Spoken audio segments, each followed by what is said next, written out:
Hey guys, welcome back to the Piston Show. I'm on the way to pick up the new Mercedes-Benz EQA. It's basically a fully electrified version of the GLA, so to speak. But I have a confession to make though. I'm a non-believer in electric cars. That I said it, I'm a non-believer. Simply because there are a couple of parameters that I think electric cars still do not satisfy. You see, I spend a lot of time on the road. I spend a lot of time traveling between cities, traveling from KL to Ipoh to Penang to Johor. I just spend a lot of time on the road. And for my needs, an electric car is just not, it just does not fulfill a lot of things. On the flip side though, in an urban environment, I would fully agree that an electric car is the way to go. Unless you live in a condo If you live in a condo, then it's just very difficult to, unless your condo has charging ports, which a lot of condos don't have yet. So there you go. So I'm going to be spending time with the Mercedes-Benz EQA over the weekend, going through my day-to-day life. I'm here with John. After this, we have a couple of meetings to go to. A lot of time on the road again. So yeah, let's see how it goes, and let's see whether it converts me or not. Now let's talk a little bit about the design. Well, the EQA is basically the electrified version of the GLA. So it's no surprise then that they are both identical, nearly identical in design. However, there are some key differences though, such as the front grille, or rather the lack of it. Usually with an internal combustion engine, you have an open front grille for air. The radiator is at the front and you need air to be channeled into the engine to keep things cool and such. But because the EQA doesn't have an engine, so it doesn't really need an open grille. So it has that one fancy mega chunk of plastic. It definitely feels like it. And at the back, I really like the LED strip that connects both the left and right brake lights, so that's really cool as well. And of course there's no tailpipes because again, no internal combustion engine. And other than that though, it also has low drag wheels. So these wheels are meant to enhance the aerodynamic flow around the car. Other than that though, there's not much else. So in terms of design, it's actually not bad looking if you ask me. It looks quite handsome, and in this sort of bronze color, it's a love it or hate it color, isn't it? So it's day 2 of driving the Mercedes-Benz EQA. Yesterday was a good day. After we picked up the car from the Mercedes-Benz headquarters in Bukit Jalil, we headed to Balakong for a couple of meetings, and after that to Cheras, ran around Bangsa, did some work, went back home, picked up the family, took them to Ikano to get a couple of things.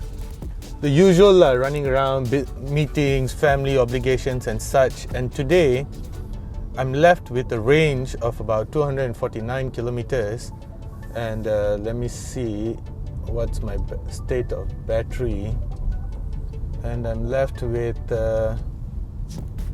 60%. So this 60% of battery, based on my current driving style, gives me a range of about 249 kilometers. But you know what? I'm already experiencing range anxiety, even though I only have to give this car back on Monday, and I do think that I might have enough charge.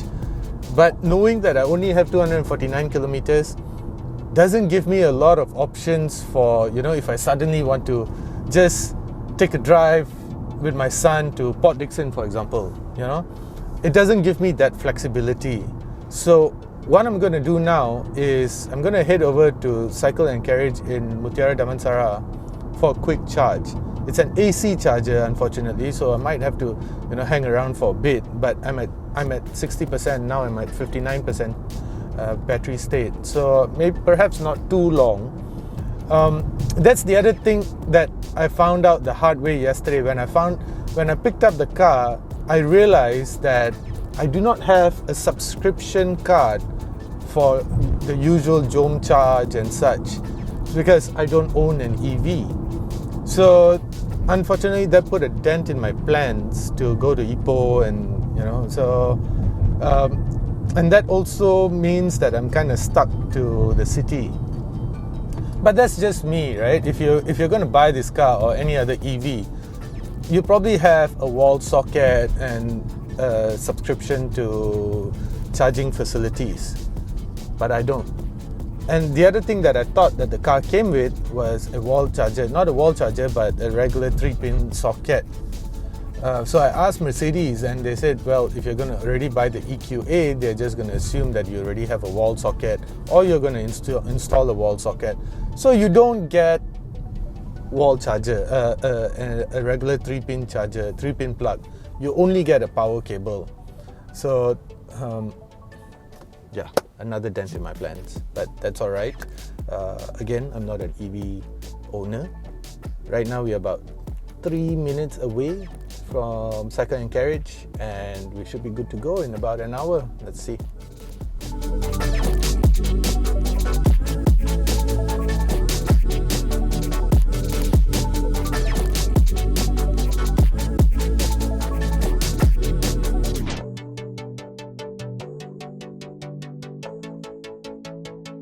Alright guys, so plugged in, ready, and it's already charging. 59% now, so we're going to hang around, have a cup of coffee at Cycle and Carriage, see, hopefully they entertain us, and yeah, let's see how long it takes, and we should be good to go. Hopefully it doesn't take too long lah. Let's go.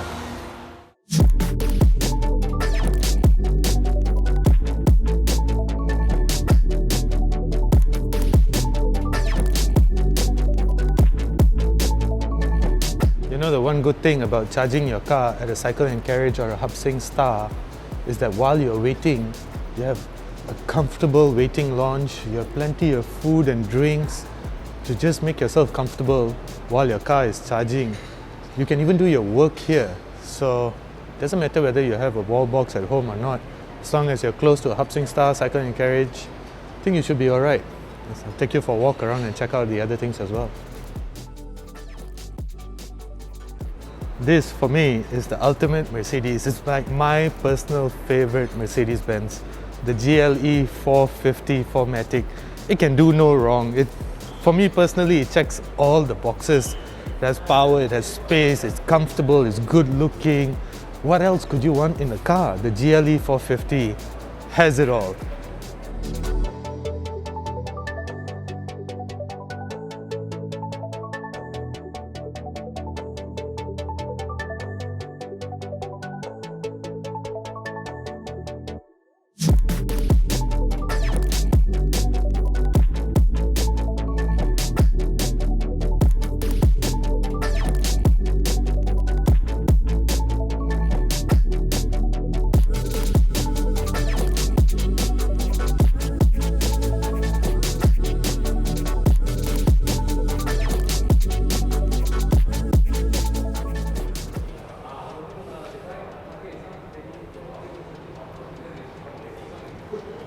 Drove this in Sepang, haven't driven it on real roads yet. Mercedes-Benz, hook me up, hook me up. Nice. So it's been about an hour. Let's go see the state of charge. Jom. So 1 hour of charging has brought me up to 74%, and if I still have another 1.5 hours to kill, I can go up to 100%. So basically, in 1 hour, in a regular AC charger, it's not a fast charging DC charger, yeah guys, I basically got 5% in 1 hour, because we were, 15%. We were at 59% earlier when we got here. So it's not so bad lah. I think I should be alright for, let's see, it should get me to, it gives me a range of about 312 kilometers, which should be alright. It should last me until Monday. And if it doesn't, well, I can always come back here. So We're gonna make a move, guys. Let's unplug.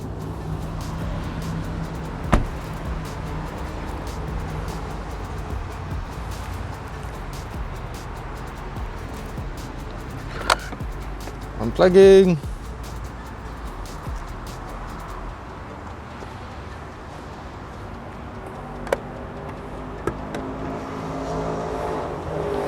This is cool. Watch this.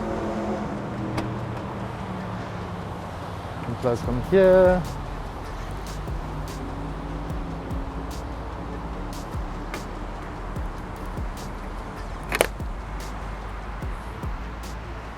And it's done.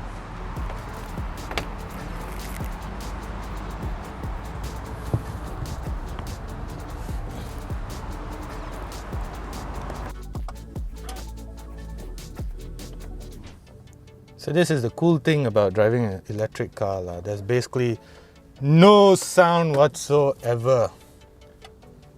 That's quite bizarre. And so guys, if there's a lesson to be learned here, is that even though the EQA is a undoubtedly nice car, but what would make it better is a fast charging DC charger at home. So that's quite important, because as you saw, in 1 hour we got about 15% of charge. However, if you have a fast charging DC charger at home, in just 45 minutes it can take you from 0 to 80%, 10 to 80%, sorry. Which is perfect, which makes this car absolutely usable in the real world.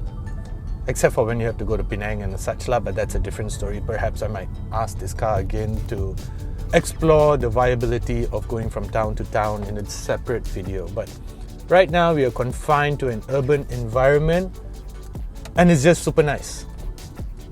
0 to 100 in a little over 8 seconds. Top speed, it maxes out at about 160 kilometers per hour. So this is the thing about electric cars, right? They have killer acceleration, but they sort of run out of steam quite fast. Run out of power, actually. Run out of electricity quite fast, if I can say that.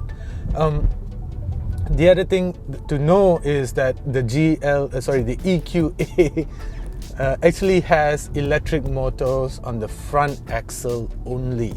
Okay, it doesn't have an electric motor at the back, so that makes it basically a front-wheel drive. And the batteries are placed underneath the passenger cell, so basically the back seats are placed slightly higher than that of a regular GLA. So yeah, but in terms of driving wise, it's quite nice. It's quite fun. You can't hear anything. You can go about your daily business. If your day-to-day life is confined to an urban environment, you're just going to be running around KL. You don't get out of town much, or perhaps you have another car to be able to do that. Then an electric car like the EQA makes a lot of sense. So I'll bring you more as we go about driving the EQA here in KL. As far as the interior is concerned, current Mercedes-Benz owners will find it very familiar. It's because it's the same interior as the likes of the Mercedes-Benz GLA. Everything is similar. Okay, I really like this wood trimming over here, and I really like how it's actually texturized. You can actually feel it in your fingertips. The ambient lighting, well, Mercedes-Benz has become known for the ambient lighting, and it actually changes color as you drive. Of course, now it's too bright to actually see it, but as you go about your business, especially at night, it's really cool because it changes color and such. It's really nice.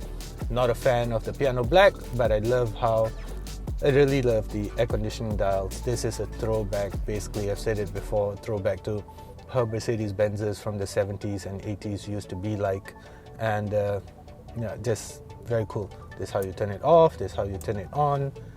Yeah, and everything feels high quality, everything feels really nice. There's a heads-up display as well. It gives me the speed. Yeah, and I can basically customize whatever I want it to tell me. And in terms of refinement, because Mercedes-Benz cars are generally quite refined, so in that sense, it's a very nice refined place to be. And security guards. So it's generally a very nice place to be in. You know, you hardly hear anything. However, at higher speeds, perhaps at over 100 kilometers per hour, you do get some tire noises coming back into the cabin, as well as wind noises as well. Other than that, spaciousness, beautiful. It's a very nice, spacious engine, spacious interior. I do want to speak about the front of the car, hence why I said engine, although there's no engine. But the front part of the car is where the electric motor is placed. So you do not get what you call a frunk. Frunk is basically a front trunk, right? So unfortunately, you don't get that lah. The boot space too is 100 liters smaller than that of a regular GLA, even though the underpinnings of both cars are the same.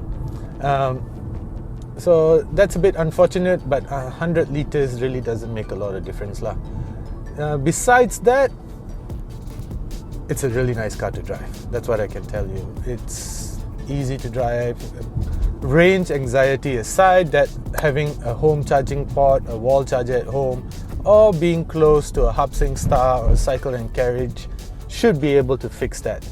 But other than that, it's a nice place to be in. The suede finishing everywhere. You get suede everywhere, especially on the sides, around the seats. You get suede finishing everything. It's awesome. Oh yeah, another thing to point out is you actually also get a Burmeister sound system, which means the audio in this thing sounds really good. But yeah, I'm not going to demonstrate that now. So the final day, the final couple of minutes with the Mercedes-Benz EQA. Been driving this car since Friday. It's Monday today. And it's been a pleasant experience. Has it transformed, changed my opinion about electric cars? Somewhat, but not entirely. But let's talk about the car itself. Of course, as I said many times in this video already, it's basically the electrified version of the GLA. That's the simplest way to put it. And this is a CBU unit, so it actually somewhat feels better. I really like the wood trimming. I really like the trimming of the interior. That's really very cool. Feels very high quality as well, even though it's basically the same as the petrol-powered, locally assembled GLA. In terms of power delivery, it still will shove you back into your seat. It's powered. It actually has a 420 kilowatt lithium-ion battery that can store a charge of up to 66 kilowatts per hour. And it produces about 188 PS and 375 Newton meters of torque. Does the 0 to 100 in a little under 9 seconds. Yeah, it's enough acceleration for me to just flow through traffic. Of course, it's not like completely ballistic, which is what we have come to expect of electric cars. But this is a very nice, very well-rounded, urban, electric, everyday kind of machine. Yeah. But it's not cheap though. At about 285,000 ringgit, about 280,000 ringgit. I think there are better electric cars out there. There are cheaper electric cars out there that can just basically do whatever the EQA can do, and perhaps even more. But this is ultimately a Mercedes-Benz. And over the weekend, wherever we were going, wherever I was driving and such, you can notice people were cramming their necks to take a look at the EQA, because you don't see the EQA very often on the roads, right? So people are like, wow, what is that? Yeah. But then you actually have to be in the know. You actually have to know what you're looking at to actually admire it. And I'm guessing that everybody that took a look at it actually admired it. So in terms of charging, the onboard charger takes a little under 6 hours, 5.5 hours to fully charge the car. Whereas if you have a DC charger, it takes about 45 minutes. And that's decent lah. Unfortunately, I didn't have an AC charger or a DC charger. I don't have. Of course, there are wall sockets at home, but when you buy the when you buy the EQA, they don't give you a wall socket. They just give you the power cables, which is basically you need a wall socket lah. Simply put, which is cost more money, 10,000-15,000 ringgit, I think, about there. And so you need to spend more money to fix a charger at home, which is a bit unfortunate. So, or you could do what I just do, go to a Hapsing Star or Cycle and Carriage and charge your EQA there for free. Other than that though, of course there are other subscription models, charging subscription models out there that let you charge at shopping malls and such lah. So of course there are other options out there for you to charge. So what about my opinion of electric cars? Has it changed? No, it hasn't. I still think they're brilliant urban cars. Like Mercedes says that I'll get a range of about 427 kilometers on a full charge. But when I picked up the car on Friday, it was fully charged, 100%. I got a range. The computer was telling me that I have a range of about 385 kilometers. But within 10 minutes, guys, it went down to about 360 kilometers. Simply because the topography of the roads, how your driving style, whether you're driving uphill, downhill, yada yada yada, all of that matters in an electric car. When my wife drove this car, she was driving it like she was driving an internal combustion engine, just flooring it wherever she was going and such. I was like, no, you really got to feather the throttle, let it coast a bit whenever you can, so you can send some charge back to the batteries, let it recharge. This is regenerative braking, regenerative charging, so you can do all of that. But yeah, all in all, fantastic day-to-day urban machine. I would buy it if I had some extra cash lying around and if I wanted an electrified car. Of course, the Hyundai Ioniq, the Mini electric, and there are a number of other electric cars out there that seem like a better buy. Like I said though, none of those are Mercedes-Benzes. And as usual, if you like what you see here today, do consider subscribing. I'm Kashi Dillon, and I just told you about the Mercedes-Benz EQA.